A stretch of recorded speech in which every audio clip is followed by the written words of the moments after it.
Hello everyone, फिरते हैं किस सीरीज में आपका हार्दिक स्वागत है, हार्दिक अभिनंदन है।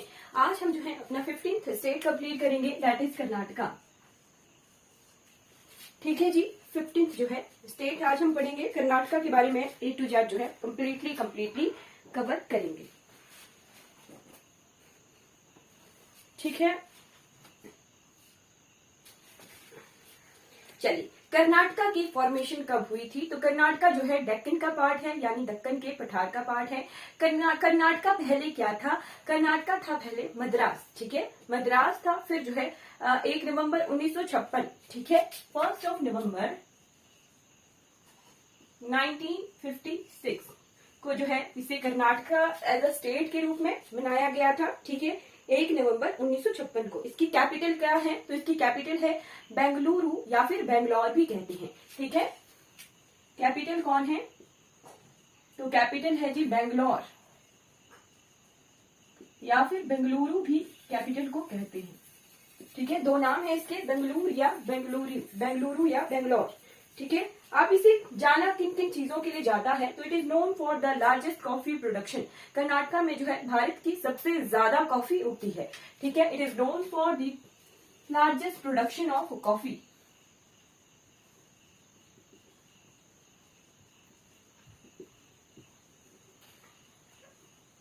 ठीक है, भारत में सबसे ज्यादा कॉफी जो है कर्नाटका में उगती है।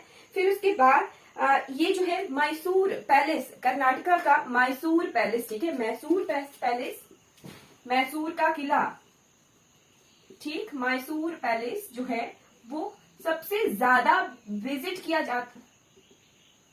जाता है टूरिस्ट के द्वारा। ठीक है, हमारे ताजमहल, आगरा का जो ताजमहल है वो सबसे ज्यादा फर्स्ट जो है टूरिस्ट विजिटिंग प्लेस है। उसके बाद जो है मैसूर का ये पैलेस है, मैसूर का किला है, जो लोगों के द्वारा दूसरे नंबर पर सबसे ज्यादा विजिट किया जाता है इंडिया में। ठीक है, second visited tourist destination after Taj Mahal. ठीक है, ताजमहल के बाद जो है दूसरे नंबर पर आता है जिसे टूरिस्ट जो है विजिट करते हैं। ठीक है जी, क्लियर हो गया? चलिए, फिर है यहाँ पर बाइकैमरल लेजिस्लेचर है। बाइकैमरल लेजिस्लेचर का मतलब कि यहाँ पर जो है विधानसभा भी है और विधान काउंसिल भी है।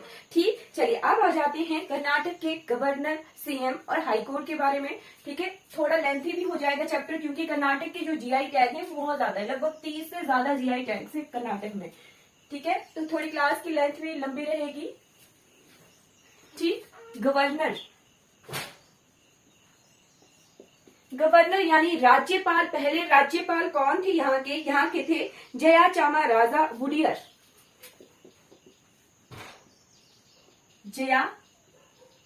जयाचामराजा वुडियर जो थे पहले राज्यपाल थे यहाँ के। और प्रेजेंट टाइम में कौन है? तो थारवार चंद गहलोत जी हैं।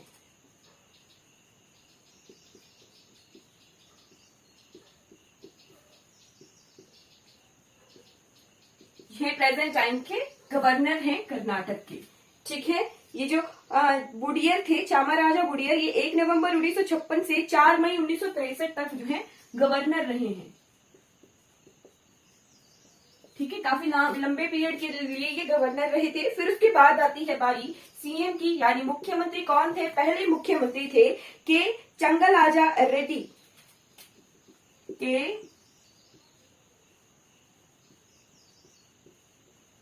चंगला राजा रेड्डी। ठीक है, कुछ जगहों के नाम तो मुझे प्रोनाउंस करना भी नहीं आएंगे। ठीक है, क्योंकि कन्नड़ भाषा है।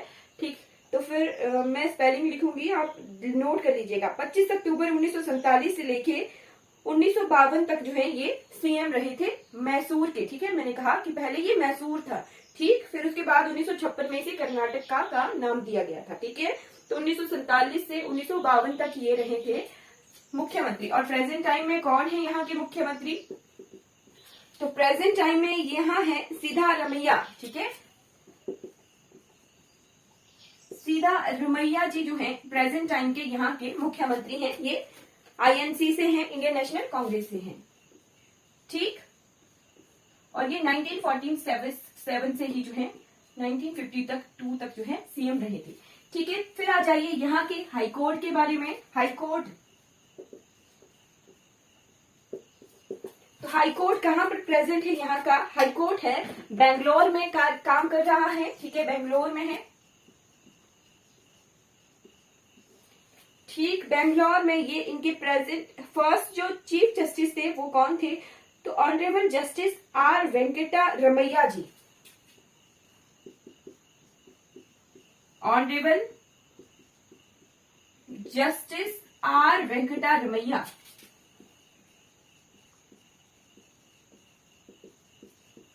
जो थे पहले चीफ जस्टिस थे और प्रेजेंट टाइम में है प्रार्थना बी बरेल।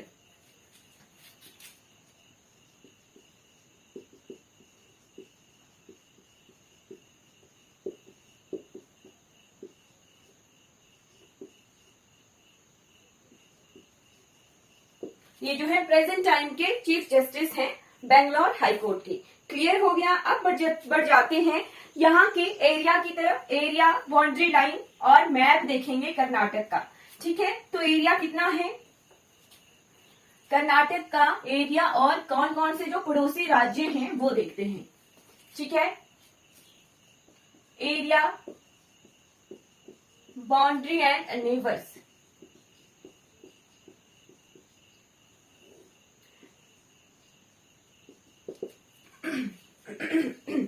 तो एरिया है यहाँ का 1,91,791 किलोमीटर स्क्वायर। ठीक, अगर मील में लिखा जाए तो मील में है यहाँ का एरिया 74,051 मील स्क्वायर।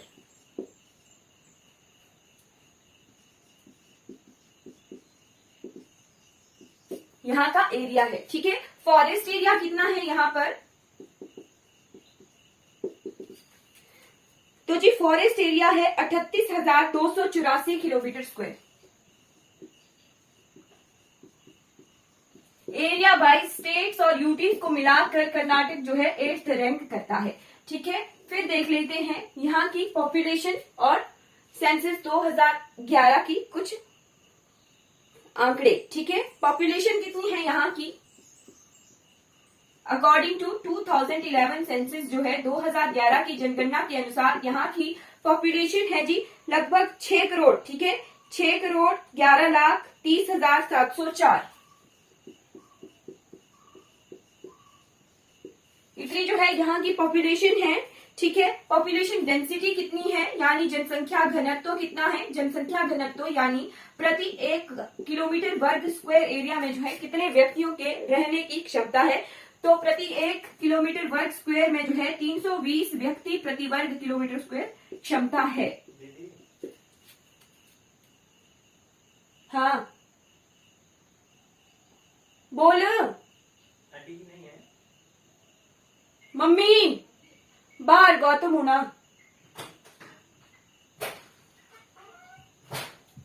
प्रति एक किलोमीटर वर्ग स्क्वायर किलोमीटर में 320 व्यक्ति। लिटरेसी रेट कितना है जी? साक्षरता दर कितनी है? लिटरेसी रेट है 75.36%। ठीक है, 75.36% जो है यहाँ का लिटरेसी रेट है। ठीक है, उसके बाद आ जाइए सेक्स रेशो कितनी है? तो लिंगानुपात कितना है यहाँ का, यानी प्रति 1,000 पुरुषों पर जो है कितनी स्त्रियों की जनसंख्या है? ठीक, तो 973 पर 1000। ठीक है, इतना जो है लिंगानुपात है कर्नाटक का। ठीक, क्लियर हो गया। अब जो है हम मैप देख लेते हैं कि कर्नाटका जो है कौन कौन से राज्यों के साथ सीमा साझा करता है। ठीक, ये डेटा आ गया 2011 की जनगणना के अनुसार। ठीक है जी, क्लियर हो गया होगा। अब हम जो है कर्नाटक का मैप देख लेते हैं। प्रॉपरली विजिबल है मैम क्लास? क्योंकि लाइट चली गई है।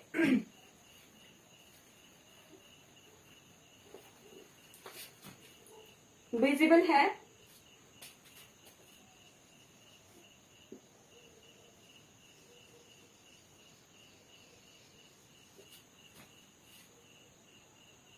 ओके, ठीक है। चलिए, इस तरह का मैप है कर्नाटक का। ठीक है जी, कर्नाटक का मैप जो है कुछ शी शेप की तरह है।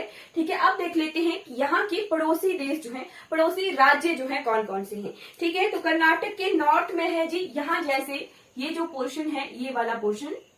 ठीक, यहां जैसे से है, ठीक है। ये जो है नॉर्थ में गोवा है, ठीक है, नॉर्थ में उत्तर में गोवा और महाराष्ट्र है, ठीक है, नॉर्थ में गोवा और महाराष्ट्र है।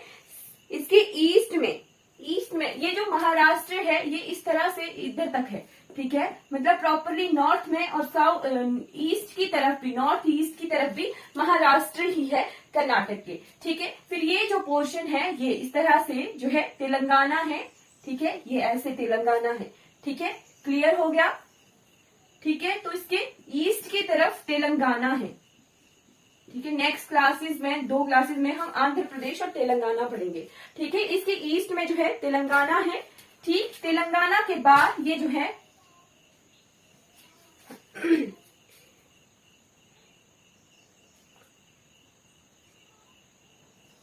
एक चीज की, ये जो है तमिलनाडु के साथ बाउंड्री शेयर करता है, पर आंध्र प्रदेश के साथ ये बाउंड्री शेयर नहीं करता है, ठीक है। ये जो तमिलनाडु क्षेत्र है ये कुछ ज्यादा हो गया कर्व, ये कम कर्व है यहाँ पे, ठीक है। ये ऐसे आता है नक्शा, इधर को तमिलनाडु है, ये ऐसे, यहाँ को केरला है, तमिलनाडु है, और आंध्र प्रदेश थोड़ा दूर रह जाता है, ठीक है। क्लियर रखना ही कि कर्नाटक जो है आंध्र प्रदेश के साथ सीमा नहीं लगाता है, तेलंगाना के साथ लगाता है सीमा, ठीक है। पहले जब आंध्र प्रदेश और तेलंगाना 2014 से पहले एक ही राज्य थे तब क्लियर था कि कर्नाटक जो है आंध्र प्रदेश के साथ बाउंड्री लगाता है, पर अब जो है तेलंगाना और आंध्र प्रदेश अलग अलग राज्य हैं, तो क्लियर है कि कर्नाटक जो है तेलंगाना के साथ तो बाउंड्री शेयर करता है बट आंध्र प्रदेश के साथ बाउंड्री शेयर नहीं करता है, ठीक है। तो कितने पड़ोसी आ गए, केरला आ गया, ठीक है, आंध्र प्रदेश में मिटा दे रही हूँ। इसके साउथ में आ गया जी केरला और तमिलनाडु, ठीक है, साउथ में आ गए केरला और तमिलनाडु 2, तीसरा आ गया तेलंगाना, ठीक है, चौथा आ गया महाराष्ट्र, नॉर्थ और नॉर्थ ईस्ट की तरफ आ गया महाराष्ट्र और गोवा, ठीक है। 5 राज्यों के साथ जो है ये सीमा साझा करता है, क्लियर हो गया, मैप पर दिख रहा है, ठीक है। अब आ जाइए इसके बाद कि यहाँ पर जिले कितने हैं, तो जिले यहाँ पर हैं 31, ठीक है, जिले कितने हैं, 31 जिले हैं जो कि 4 डिविजन्स में विभाजित हैं, ठीक है, 4 डिविजन्स में विभाजित हैं 31 जिले, ठीक। विधानसभा की कितनी सीटें हैं यहाँ पर, तो विधानसभा की यहाँ पर जो है 224 सीटें हैं, ठीक है। विधान council, legislative council, Vidhan Parishad की यहाँ पर जो है कितनी सीटें हैं, 75 सीटें हैं, ठीक है। बाई कैमरल लेजिस्लेचर है, यानी जैसे हमारा सेंटर में है, सांसद में लोकसभा और राज्यसभा होती है ना, ऊपरी सदन और नीचे का सदन, ठीक है, वैसे ही कई राज्यों में हमारे बाई कैमरल लेजिस्लेचर है, ऊपरी सदन और निचला सदन, ठीक है, विधानसभा और विधान परिषद, ठीक। जैसे राज्यसभा और लोकसभा का कार्य करती है ना, वैसे ही विधानसभा जो है एज अ लोकसभा की तरह कार्य करता है और विधान परिषद जो है एज अ राज्यसभा ऊपरी सदन कहलाता है, ठीक है। बाई कैमरल लेजिस्लेचर इस तरह का होता है, ठीक है, क्लियर हो गया। तो विधानसभा और विधान परिषद दोनों है कर्नाटका में, ठीक। फिर लोकसभा की कितनी सीटें हैं यहाँ से, तो यहाँ से जो है लगभग 28 सीटें हैं लोकसभा की, और राज्यसभा की कितनी सीटें हैं, तो राज्यसभा की 12 सीटें हैं कर्नाटका में, ठीक है, क्लियर हो गया। ये कुछ आंकड़े आ गए हमारे इसके कर्नाटक के, ठीक। फिर यहाँ पर एक पोर्ट है, बंदरगाह है मैंगलोर में, ठीक है, ये जो क्षेत्र है यहाँ तक केरला तक, यहाँ पर जो है मैंगलोर क्षेत्र है, ठीक है, मैंगलोर, ठीक। तो मैंगलोर में एक पोर्ट है, बंदरगाह है, ठीक है, बंदरगाह है जिसे ऑल वेदर पोर्ट कहते हैं, ठीक है, सभी मौसमों में जो है ये खुला होता है, ठीक है। इसका नाम है मैंगलोर पोर्ट, ठीक है, मैंगलोर या फिर पलाम्बुर पोर्ट भी कहते हैं, ठीक है, हमने पढ़ा भी है जब हम पोर्ट पढ़ रहे थे। मेजर पोर्ट्स में से एक है मैंगलोर पोर्ट, या फिर इसे पलाम्बुर पोर्ट के नाम से भी जाना जाता है, क्लियर हो गया। चलिए आप पर जाते हैं यहाँ के स्टेट सिंबल्स की तरफ, ठीक है, राजकीय चिन्हों की तरफ।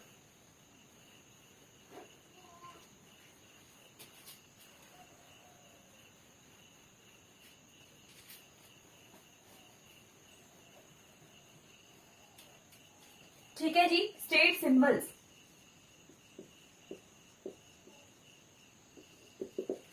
राजकीय चिन्ह कौन कौन से हैं, ठीक है। तो स्टेट सिंबल्स में सबसे पहले एनिमल कौन सा है, राजकीय पशु कौन सा है, तो पशु है हमारा एलिफेंट,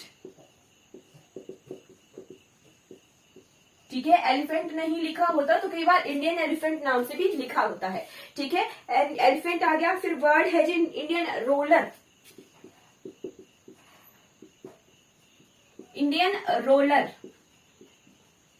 इंडियन रोलर यानी नीलकंठ, नीले नीले रंग का ये पक्षी होता है, इसे नीलकंठ के नाम से भी जाना जाता है, ठीक है। फिर फ्लावर कौन सा है, तो लोटस है, ठीक। और ट्री कौन सा है, तो सैंडलवुड, चंदन के वृक्ष, ठीक। जैसे जैसे हम साउथ में बढ़ रहे हैं चंदन भी हमारा मिलता है, ठीक है। तो चंदन के वृक्ष जो है यहाँ के राजकीय वृक्ष हैं कर्नाटका के, ठीक है जी। क्लियर हो गया। अब आ जाइए निक नेम्स ऑफ सिटीज की तरफ कि कर्नाटका के किन किन शहरों को जो है किस किस नाम से जाना जाता है, ठीक है। Nicknames of cities of Karnataka.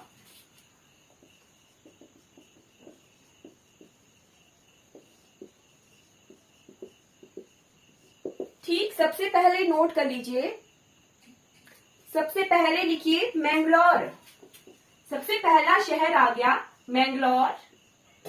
Mangalore को जाना जाता है cradle of Indian banking, cradle of Indian banking, ठीक।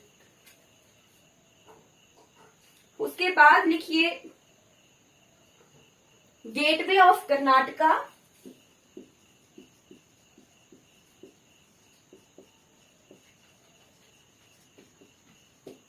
ठीक है। उसके बाद Rome of East, Rome of East के नाम से भी जो है मैंगलोर को जाना जाता है। मैंगलोर के बाद अगला शहर आ गया बेंगलोर या फिर बेंगलुरु, आजकल इसका नया नाम हो गया है बेंगलुरु, कई जगह बेंगलोर भी लिखा आता है, ठीक है। तो बेंगलुरु को कहा जाता है electronic city of India,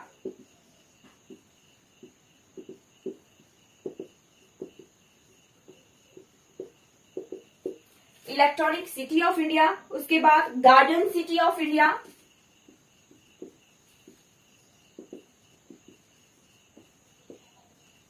garden city of India, silicon city of India, ठीक है, silicon city of India,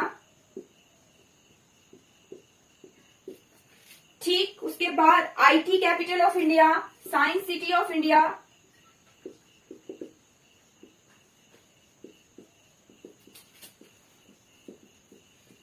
science capital of India,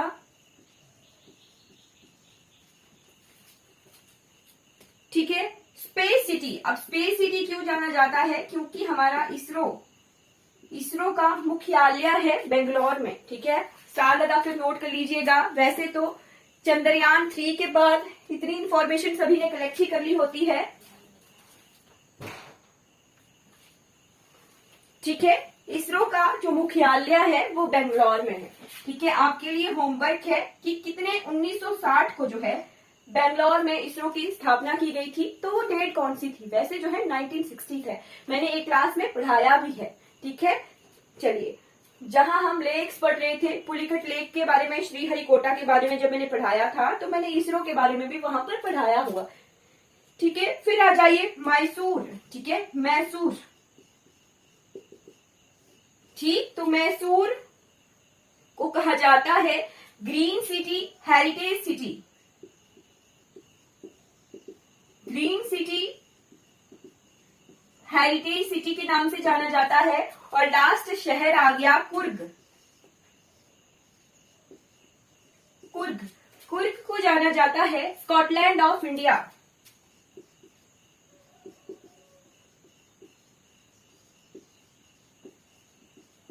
Coorg को जाना जाता है स्कॉटलैंड ऑफ इंडिया। जी बिल्कुल, 15 अगस्त 1960 को जो है इसरो की स्थापना की गई थी तत्कालीन प्रधानमंत्री जवाहरलाल नेहरू के द्वारा, ठीक है जी। चलिए, फिर आता है ये शहर आगे, कुर्ग का Scotland of India, Mysore green city और हेरिटेज सिटी, ठीक है। फिर बेंगलुरु को space city, IT capital of India, science capital of India, silicon city of India, electronic city of India और गार्डन सिटी ऑफ इंडिया इतने नामों से जाना जाता है। मैंगलोर को जो है cradle of Indian banking, gateway of Karnataka और रोम ऑफ ईस्ट के जो है नाम से जाना जाता है। ठीक, अब देख लेते हैं heritage sites of Karnataka.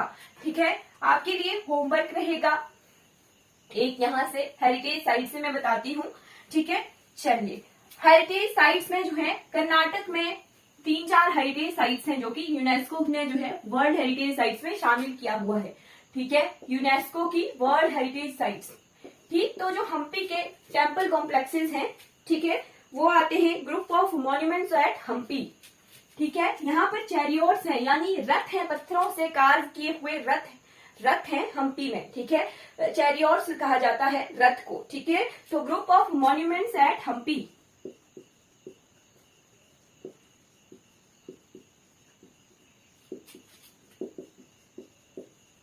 Hampi Vijayanagara empire के हैं ये। ठीक है, तो विजयनगर एम्पायर का आपने जो है होमवर्क करना है कि ये जो हम्पी में विजयनगर एम्पायर में किस राजा ने जो है ये बनाए थे मॉन्यूमेंट्स। ठीक है, कौन से सन में इन्हें शामिल किया गया था? 1986 में जो है इन्हें एज अ हेरिटेज साइट्स जो है शामिल किया गया था। ठीक, नेक्स्ट आता है ग्रुप ऑफ मॉन्यूमेंट्स एट पाटाकडल। ठीक है, ग्रुप ऑफ मॉन्यूमेंट्स एट पाटाकडल, इसे जो है 1987 में एज अ वर्ल्ड हेरिटेज शामिल किया गया था। और लेटेस्ट है आजकल, लेटेस्ट है जी, बिल्कुल लेटेस्ट है वेस्टर्न घाट। ठीक, जो हमारे वेस्टर्न घाट हैं, सह्याद्री तट जिन्हें कहा जाता है। ठीक है, वेस्टर्न घाट्स को जो है 2012 में, वेस्टर्न घाट को जो है 2012 में वर्ल्ड हेरिटेज साइट्स में जो है शामिल किया गया था। ठीक है, 2012 में जो कर्नाटक वाला पोर्शन है ना हमारा, कन्नड़ तट जिसे कहा जाता है, वेस्टर्न घाट वाला पोर्शन, उसे जो है वर्ल्ड हेरिटेज साइट में शामिल कर लिया गया है 2012 में। ठीक है, क्लियर हो गया, ये 3 यूनेस्को की वर्ल्ड हेरिटेज साइट्स हैं। ठीक है जी, आपको हम्पी के चैरियोट का एक और होमवर्क रह गया बताना कि कौन से जो है भारतीय करेंसी नोट के पीछे हम्पी की फोटो है, हम्पी के चैरियोट की। ठीक है, वो भी होमवर्क ही है। ठीक, चलिए अब आ जाते हैं यहाँ पर मिलने वाली ट्राइब्स को, ट्राइब्स के बारे में पढ़ते हैं। ठीक है, जनजातियां। ठीक, तो ट्राइब्स कौन कौन सी यहाँ पर बसी हैं? कोलीधार, ठीक है, कोलीधार, गोंड जनजाति। गोंड जनजाति तो ये मध्य भारत में गुजरात, मध्य प्रदेश, छत्तीसगढ़, झारखंड, इस वाले पोर्शन में सभी जगह मिल रही हैं। तो कर्नाटक तक जो है गोंड जनजाति हमारी पाई जाती है। ठीक है, मराठी, मराठी जनजाति भी पाई जाती है क्योंकि मराठा जो है महाराष्ट्र में मिलते हैं, बट कुछ एक पोर्शन जो है मराठी इसका कर्नाटक वाले पोर्शन में भी मिलता है। फिर है नायकड़ा जनजाति, नायकड़ा। ठीक है, ये कुछ जनजातियां हैं जो पाई जाती हैं। फिर आ जाइए यहाँ के डांस फॉर्म्स। डांस फॉर्म्स, लोक नृत्य जो परफॉर्म किए जाते हैं, सिम्हा नृत्य,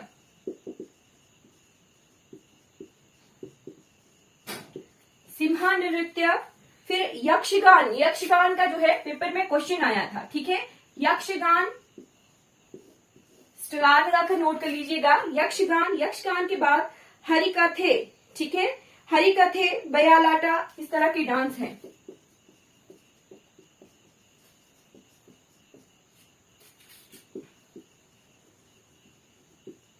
डांस है ये यहाँ पर परफॉर्म किए जाते हैं। ठीक, अब देख लेते हैं कुछ रीजनल फेस्टिवल। रीजनल फेस्टिवल्स कौन कौन से मनाए जाते हैं यहाँ पर? तो सबसे पहला आ गया हम्पी फेस्टिवल। जी बिल्कुल, 50 रुपीज के नोट के पीछे है। रीजनल फेस्टिवल आ गया हमारा कोलीधार, sorry, Hampi festival, Hampi festival. ठीक है, हम्पी फेस्टिवल के बाद कंबाला फेस्टिवल, और कंबाला फेस्टिवल बहुत इंपॉर्टेंट है, इसे स्टार लगाकर लिखिएगा, कंबाला फेस्टिवल। ठीक है, कंबाला फेस्टिवल। ठीक, यहाँ पर जो है इस त्योहार के दौरान जो एग्रीकल्चरल हमारे किसान हैं, फार्मर जो होते हैं, वो क्या करते हैं, 2 बार इसे मनाते हैं। भैंस दौड़ करवाई जाती है इस फेस्टिवल में, ठीक है, भैंस दौड़ करवाई जाती है और ये किसानों के द्वारा मनाए जाने वाला फेस्टिवल है। कम्बाला फेस्टिवल साल के 2 बार ये मनाया जाता है, एक बार मार्च में और एक बार नवंबर में। कम्बाला फेस्टिवल को जो है स्टार लगाकर नोट कर लीजिएगा। ठीक, अब उसके बाद कौन सा त्योहार है, तो योगाड़ी फेस्टिवल।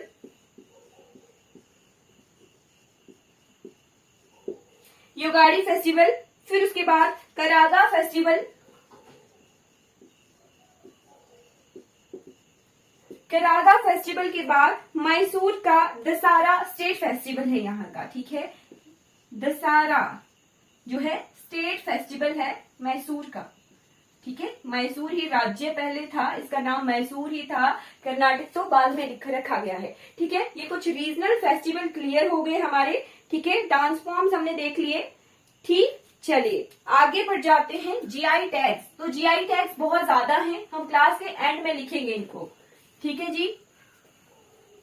अभी जो है जल्दी जल्दी और पोर्शन कंप्लीट कर लेते हैं, ठीक है। कितना टाइम हो गया, 32 minutes.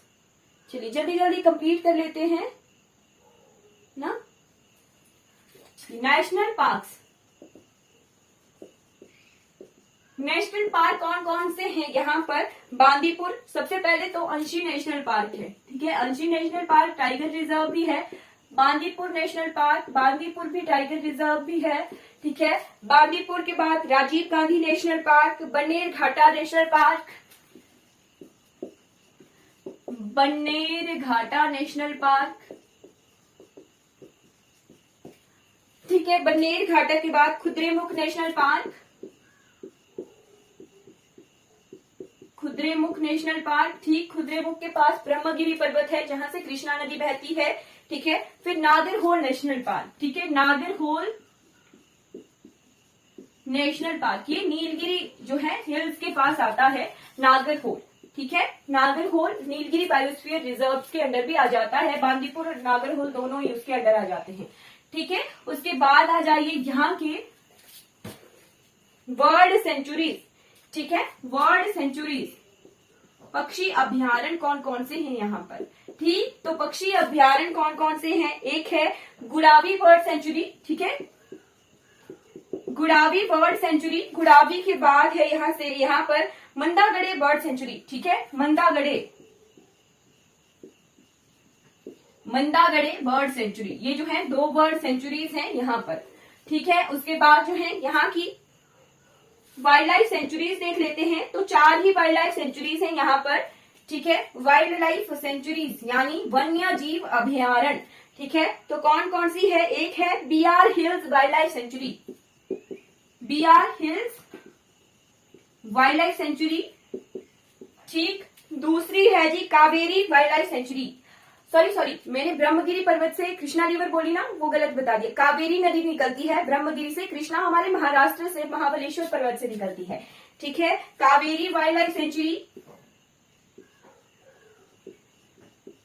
Kaveri wildlife century, अब इतनी बार रिपीट हो गई हैं ये नदियां भी, कावेरी वाइल्ड लाइफ सेंचुरी। फिर है दांडेली वाइल्ड लाइफ सेंचुरी,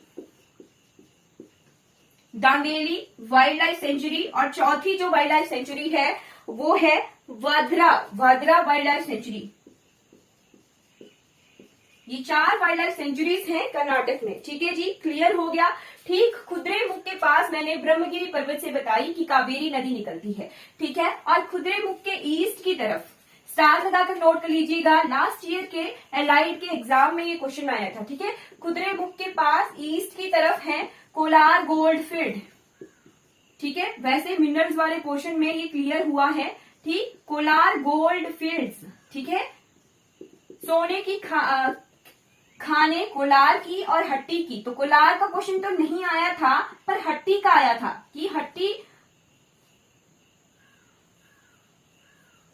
हट्टी की सोने की जो फील्ड है वो कहां पर है, ठीक। तो हट्टी और कोलार दोनों जो है कर्नाटक में है, ठीक है, क्लियर कर लीजिए, लिख लीजिए,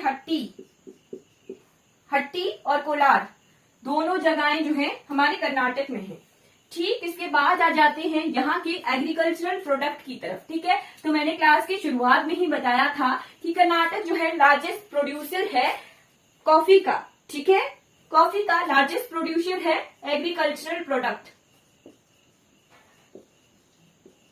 ठीक, जैसे जैसे हम साउथ की तरफ बढ़ रहे हैं, काजू की खेती हो रही है, अब जो है कॉफी की खेती हो रही है। ठीक है, राइस,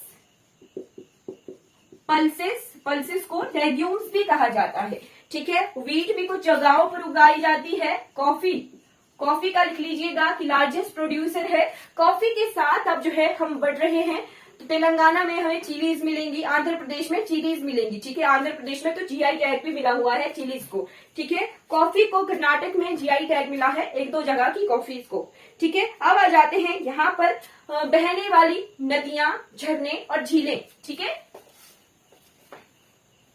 ठीक, तो सबसे पहले जो है यहाँ की हम लेक्स देख लेते हैं। ठीक है, इंपॉर्टेंट लेक्स, झीलें नोट कर लीजिए। मादीवाला लेक जो बेंगलोर में है,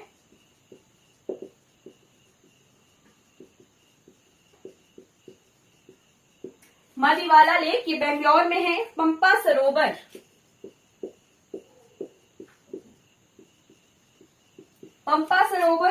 सरोवर अनाईगुड़ी में है। लिंगामुड़ी लेक ये अनाईगुड़ी जगह पर है। ठीक है, फिर है जी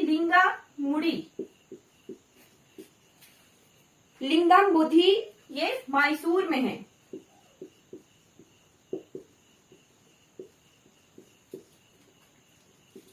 ठीक, उसके बाद है पिलिकुला ये मैंगलोर में है।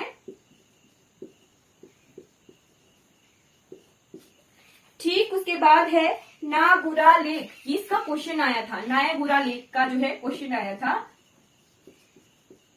ये बेंगलोर में है। ठीक, उसके बाद 2 और झीलें हैं, एक है हसार घाटा और एक है वेलंदुर।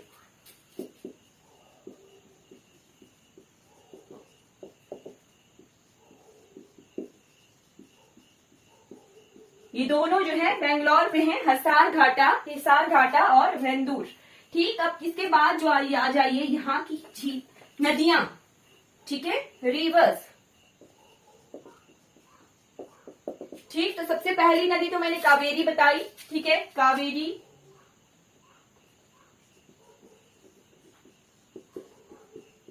ठीक है। कृष्णा नदी भी महाराष्ट्र से बहती हुई आती है। कृष्णा नदी कर्नाटक की तरफ आती है, फिर आंध्र प्रदेश में एंटर करती है। ठीक है, तेलंगाना आंध्र प्रदेश के बॉर्डर पर ये बहती है। ठीक है, कृष्णा के बाद चलिए दोनों ही नदियां हैं मेन। ठीक है, कावेरी निकलती है कर्नाटक से और तमिलनाडु में बहते हुए बे ऑफ बंगाल की तरफ जाती है। ठीक है, और कृष्णा नदी आती है महाराष्ट्र से, कर्नाटक के बाद ये तेलंगाना और आंध्र प्रदेश के बॉर्डर पर ये बहती हुई आंध्र प्रदेश में कुछ देर बहती है, फिर बंगाल की खाड़ी में ये ड्रेन होती है। ठीक है, 2 अलग अलग तरह की जो है डायरेक्शंस भी हैं इनकी। ठीक, चलिए उसके बाद आ जाते हैं यहाँ के वाटरफॉल्स, यानी झरने कौन कौन से हैं यहाँ पर बहने वाले जलप्रपात। ठीक, तो सबसे पहले और सबसे इंपॉर्टेंट जोग फॉल्स या इसे गरसोपा फॉल्स भी कहते हैं। ठीक है, क्यों इंपॉर्टेंट है? क्योंकि ये जो है हमारे भारत देश का सबसे ऊंचाई से गिरने वाला झरना है। ठीक है, गरसोपा फॉल्स या फिर जोग फॉल्स। ठीक है, ये कौन सी नदी पर है? तो ये शरावती नदी पर है। ठीक है, शरावती नदी पर है ये झरना, शरावती नदी पर से गिरता है ये झरना। ठीक है, सबसे ऊंचाई से गिरने वाला ये झरना है, जलप्रपात है। फिर मंगोड़ फॉल्स, ठीक है, कुंचिकलल फॉल्स,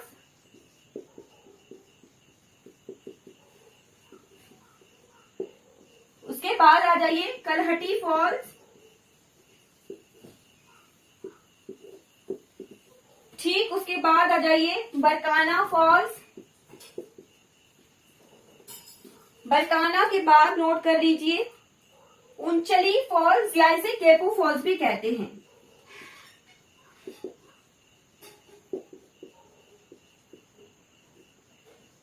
ठीक, और लास्ट है हमारे पास शिवासना सुंदरम, शिवसेना समुद्रम। इस पर तो तमिलनाडु में जो है प्रोजेक्ट भी है, ठीक है, शिव समुद्रम फॉल्स, ठीक है, तमिलनाडु में इस पर जो है शिव समुद्र करके फिर हाइड्रो पावर प्रोजेक्ट भी है, ठीक है। क्लियर हो गया। ये कुछ आगे हमारे इंपॉर्टेंट जो है वाटरफॉल्स, रिवर्स, ठीक है, शिव समुद्रम के पानी का बाद में तमिलनाडु में जो है हाइड्रो पावर प्रोजेक्ट है, ठीक। और पहले जो है ये कर्नाटक में वाटरफॉल है, ठीक है जी, क्लियर हो गया।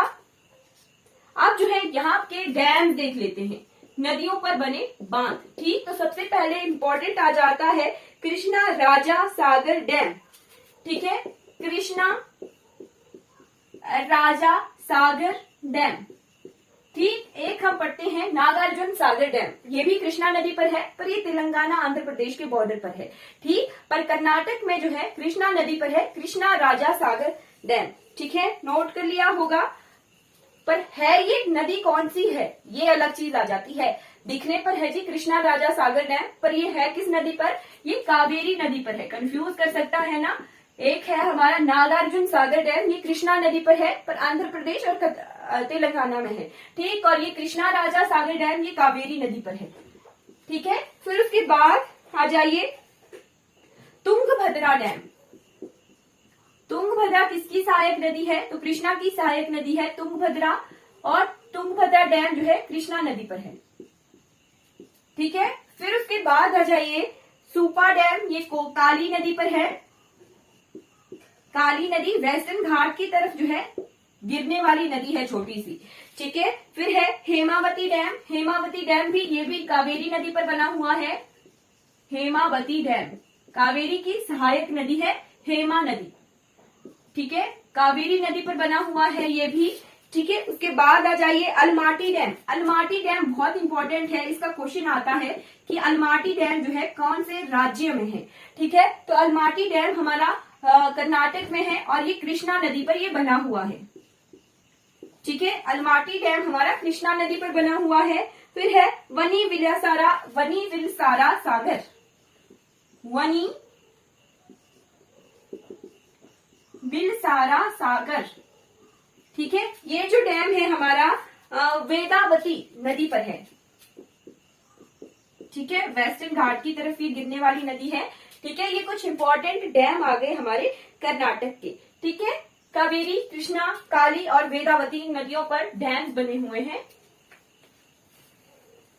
ठीक, क्लियर हो गया। अब बढ़ जाते हैं आगे की तरफ, यहाँ की पावर प्लांट्स के बारे में पढ़ लेते हैं, ठीक है, पावर प्लांट्स ऑफ कर्नाटका, ठीक। तो यहाँ पर हाइड्रो भी है, थर्मल भी है और न्यूक्लियर भी है।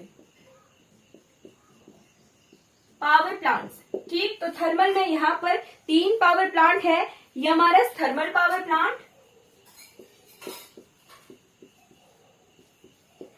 यमारस थर्मल पावर स्टेशन, ठीक। सेकंड है Bellary thermal power station, Bellary हॉस्पिट में हमें कोयला मिलता था, ठीक है, वेल्लारी हॉस्पिट जगह पर हमें कोयला मिलता था, ठीक। तो कोयले की अवेलेबिलिटी की वजह से जो है यहाँ पर थर्मल पावर स्टेशन है। फिर Raichur thermal power station, clear हो गया। हाइड्रो पावर के कौन कौन से स्टेशन है यहाँ पर, ठीक। तो हाइड्रो पावर के हैं Sharavati hydro power station, Sharavati नदी पर,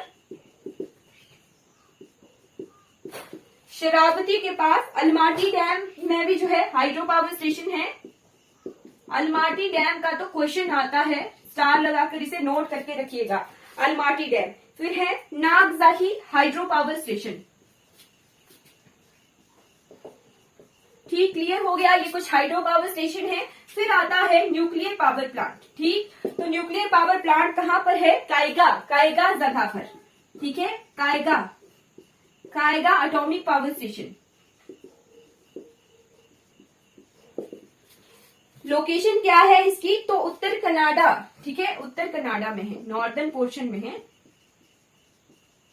ठीक है, वहां जहां पर यूरेनियम और थोरियम के रिजर्व मिलते थे, ठीक है, कायगा वहीं पर ही जो है जहां पर यूरेनियम और थोरियम जो है प्रचुर मात्रा में इस पोर्शन में हमें मिल रहा था। तो आंध्र प्रदेश की तरफ भी हमें जो है एक न्यूक्लियर पावर प्लांट मिलेगा, तमिलनाडु की तरफ भी, और एक यहाँ पर कर्नाटक में है। ठीक है, Kaiga atomic power station. Clear हो गया। अब बढ़ जाते हैं यहाँ के एयरपोर्ट्स देख लेते हैं। ठीक है, एयरपोर्ट्स कौन कौन से हैं? एयरपोर्ट, स्टेडियम, दो चीजें क्लियर करेंगे, एयरपोर्ट्स और स्टेडियम। ठीक है, तो एयरपोर्ट कौन कौन से यहाँ पर हैं? एयरपोर्ट है, दो इंटरनेशनल एयरपोर्ट हैं। एक है कैंपा गौड़ा इंटरनेशनल एयरपोर्ट, ये बेंगलुरु में है। कैंपा गौड़ा इंटरनेशनल एयरपोर्ट, ये बेंगलुरु में है। दूसरा आ गया मैंगलोर इंटरनेशनल एयरपोर्ट, ये मैंगलोर में है।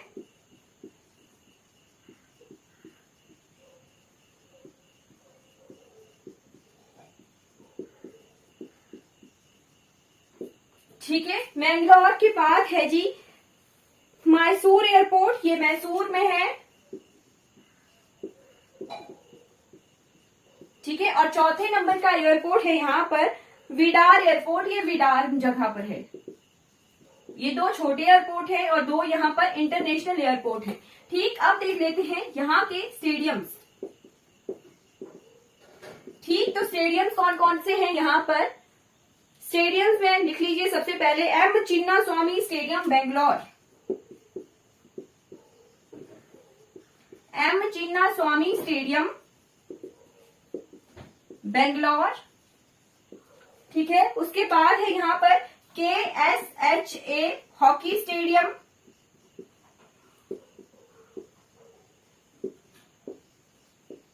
तीसरे नंबर का है मंगला या मंगलम स्टेडियम, ये मैंगलोर में है, मंगला स्टेडियम।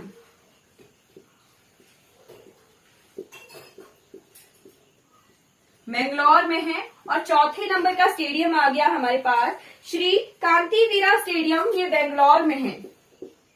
श्री कांतिवीरा स्टेडियम,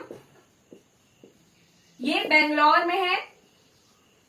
ठीक है, क्लियर हो गए। तो ये कुछ स्टेडियम, 4 स्टेडियम आ गए इंपॉर्टेंट कर्नाटका के। ठीक, अब नेक्स्ट जो टॉपिक आता है वो है important monuments and tourism attraction in Karnataka.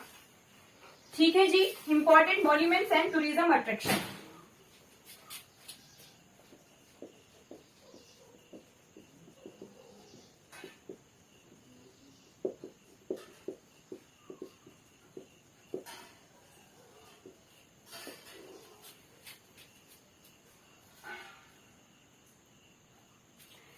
चलिए, इंपॉर्टेंट मॉन्यूमेंट्स में सबसे पहले हमें जो है monuments and forts of Deccan सल्तनत। ठीक है, दक्कन की जो सल्तनतें थी उनके किले, monuments and fort of Deccan सल्तनत।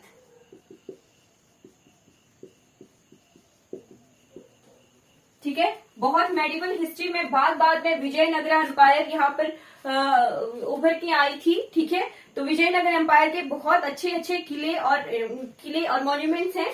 ठीक है, फिर आता है सेक्रेड एंसेम्बल्स ऑफ होयसलास। ठीक है, सेक्रेड एंसेम्बल्स ऑफ होयसलास। ठीक, उसके बाद आ जाइए monuments of Srirangapatnam island, monuments of Srirangapatnam island. ठीक, उसके बाद elephant stables of at Hampi.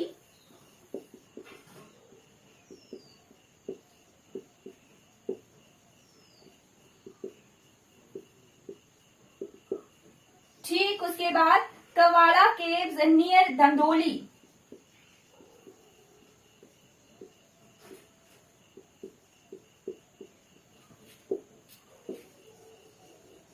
ठीक, और कुछ टूरिज्म अट्रैक्शन में विजय विठला टेम्पल। ठीक है, विजय विठला टेम्पल कहां पर है? विजय विठल टेम्पल कर्नाटक में है, ये विजय विठल टेम्पल। उसके बाद चिन्नाकेश्वरा टेम्पल। ठीक है, इन टेम्पल से भी क्वेश्चन आ जाते हैं कई बार। चिन्नाकेश्वर टेम्पल। ठीक, 9वें नंबर पर लिख लीजिए आप वांदीपुर नेशनल पार्क। वांदीपुर नेशनल पार्क के बाद आ जाइए हम्पी। हम्पी के चैरियट्स यानी रथ। ठीक है, हम्पी सारा का सारा एक बहुत सुंदर जगह है। ठीक है, हम्पी के बाद मैसूर पैलेस। ठीक है, मैसूर का किला, मैंने शुरू में ही बताया था कि मैसूर का जो किला है वो जो है सेकंड विजिटिंग प्लेस है टूरिस्ट का आफ्टर ताजमहल। ठीक, तो important monuments and tourism attraction आ गए हमारे कर्नाटका के। ठीक, अब लास्ट पोर्शन आ जाता है जीआई टैग का, तो आप नोट कर लीजिएगा, मैं जल्दी जल्दी से लिखाऊंगी। ठीक है, चलिए जीआई टैग्स इन कर्नाटका। ठीक, फिर नेक्स्ट क्लास का भी टाइम हो रहा है तो हम इसको कंपाइल करके क्लोज कर लेंगे। ठीक है, जीआई टैग। ठीक, तो जीआई टैग्स क्या होता है, यहाँ के ज्योग्राफिकल इंडिकेटर्स। ठीक है, कुछ जगहों की चीजों को जो है जीआई टैग्स मिला होता है, वो उस जगह की खास बात होती है। ठीक, तो नोट कर लीजिए मैसूर का सिल्क, मैसूर का सिल्क। उसके बाद मैसूर की अगरबत्ती, यहाँ पर जो है सैंडलवुड मिलती है यानी चंदन मिलता है, बहुत अच्छा। ठीक है, तो यहाँ की अगरबत्तियां, इत्र, सैंडलवुड के साबुन, इन सभी को जो है जीआई टैग्स मिला हुआ है मैसूर क्षेत्र में। ठीक है, मैसूर की अगरबत्ती। फिर आ गया भिंडरी वेयर। ठीक है, फिर है चन्नापटना के टॉयज एंड डॉल्स। ठीक है, चन्नापटना के टॉयज एंड डॉल्स। फिर है मैसूर रोजवुड इनले, मैसूर रोजवुड इनले। उसके बाद मैसूर सैंडल सोप, चंदन का साबुन। ठीक है, फिर है जी कसूती एम्ब्रॉयडरी। ठीक, कसूती कसूती करके हम वर्ड सुनते हैं। ठीक है, कसूती कस्तकारी पढ़ते हैं ना, एम्ब्रॉयडरी को कस्तकारी कहा जाता है, कसूती कस्तकारी। ठीक है, तो कसूती की एम्ब्रॉयडरी जो है, इसे जो है जीआई टैग मिला हुआ है। ठीक है, फिर है जी मैसूर ट्रेडिशनल पेंटिंग्स, ये हमारे हिस्ट्री की पेंटिंग्स हैं। ठीक है, हिस्टोरिकल पेंटिंग्स हैं, इन्हें जीआई टैग मिला हुआ है, मैसूर ट्रेडिशनल पेंटिंग्स। फिर है नाजनगुड़ के बनानास, नाजनगुड़ के बनानास। ठीक है, फिर मैसूर का जैस्मिन, मोगरे के फूल। ठीक है, फिर उडुपी के जैस्मिन, मैसूर के जैस्मिन, उडुपी के जैस्मिन। फिर हाड़ागली के जैस्मिन। ठीक है, 3 जगहों के मोगरे के फूल को जीआई टैग मिला हुआ है। फिर है जी इक्कल की साड़ी, इक्कल जगह की साड़ी को जीआई टैग मिला है। फिर है जी गांजीफा कार्ड ऑफ मैसूर। ठीक, उसके बाद आ जाइए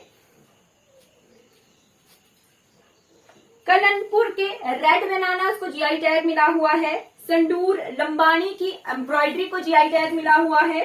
फिर है जी कर्नाटका के ब्रॉन्ज वेयर, कांसे का जो काम होता है, उसे जीआई टैग मिला हुआ है। फिर नावलगुंड की बेरीज को जीआई टैग मिला हुआ है। ठीक, फिर है जी मलत्थल मुर की साड़ीज को जीआई टैग मिला हुआ है, मलत्थल मुर की साड़ीज को। ठीक, फिर मॉनसून मालाबार अरेबियन कॉफी, मैंने कहा था कि कॉफी को भी जो है जीआई टैग मिला हुआ है कुछ क्षेत्रों में। ठीक है, तो मॉनसून मालाबार कॉफी को जीआई टैग है, मॉनसून मालाबार कॉफी। ठीक है, मालाबार कोस्ट, केरला वाला पोर्शन जहां टच हो रहा है वहां को मालाबार कोस्ट कहा जाता है। ठीक है, फिर रोबस्टा कॉफी, रोबस्टा कॉफी को जीआई टैग मिला हुआ है। ये कॉफी तो यहाँ पर बहुत फेमस है। ठीक है, रोबस्टा कॉफी के बाद है जी कुर्ग के ग्रीन कैडेमन, इलायची, कुर्ग जगह की इलायची को जीआई टैग मिला हुआ है। फिर धारवाड़ का पेठा, धारवाड़ पेठा को जीआई टैग मिला है। देवानाहाली पेमोला को जीआई टैग मिला हुआ है। अपिमिली का मैंगो को जीआई टैग मिला हुआ है। बयादगी की चिली, बयादगी जगह की चिलीज को जीआई टैग मिला हुआ है। फिर उडुपी का माटा गुल्टा ब्रिंजल को जीआई टैग मिला हुआ है। किन्नल टॉयज को जीआई टैग मिला है। बेंगलोर के ब्लू ग्रेप्स, ठीक है, बेंगलोर के ब्लू ग्रेप्स को जीआई टैग मिला है। और बेंगलोर का रोज अनियन, मैंने लास्ट क्लास में भी कहा था कि बेंगलोर का जो है रोज अनियन को जीआई टैग मिला हुआ है। ब्लू ग्रेप्स को जीआई टैग मिला हुआ है बेंगलोर के। ठीक, लास्ट आता है कुर्ग के ऑरेंजेस को जीआई टैग मिला हुआ है। और मैसूर का बीटल लीफ, बीटल लीफ यानी पान का पत्ता, ठीक है, मैसूर के बीटल लीव्स,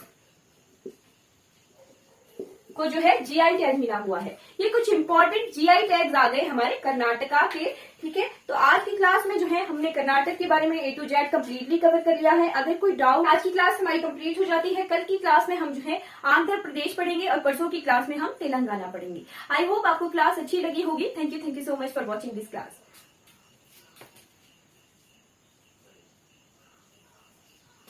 अगर आपको ये वीडियोस अच्छी लगती हैं तो लाइक कीजिए इन वीडियोस को, सब्सक्राइब कीजिए और मेरे चैनल को जो है इन वीडियोस को दूसरों तक जरूर पहुंचाइए जिन्हें इन वीडियो से हेल्प हो सके। Thank you so much for watching this.